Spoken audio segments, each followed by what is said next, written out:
আজকে আমরা যে গাছের সম্পর্কে কথা বলবো এটা হলো মটমটিয়া।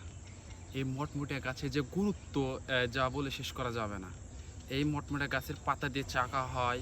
অপরদিকে এই মটমটিয়া গাছের যে পাতা আছে সে পাতা দিয়ে যাদের ঘা ফসরা হয়ে থাকে অথবা যাদের চর্মরোগ হয়ে থাকে চর্মরোগের জন্য এই মটমটিয়া গাছের গুরুত্ব অপরিসীম। কেননা এই মটমটিয়া এর নামকরণ কেন হয়েছে এই গাছটির মটমটিয়া। এই মটমটিয়া গাছ একদম মটমোটা কেন নয়, যখন এটা ভাঙা হবে আমি দেখাই। এজন্য একে মটমোটে বলা হয়। একদমই দেখেন মটমট করে ভেঙে যাচ্ছে, এজন্য একে মটমোটে বলা হয়। এই গাছের তেমন কোনো যে আমরা বলে থাকি যে শক্ত, সেরকম শক্ত নয়, একদম নরম। এই এই এই সেই মটমটের পাতা আর ওষুধি ভরপুরে বলা হয়। কেননা এটি বর্তমান সমাজে ধীরে ধীরে যাদের কাশি বা সর্দি হয়ে থাকে, অপরদিকে এই মটমটিয়ার চা খুবই গুরুত্বপূর্ণ এবং কার্যকারী। এটি বাংলাদেশে প্রচুর পরিমাণ বনজ একটি উদ্ভিদ।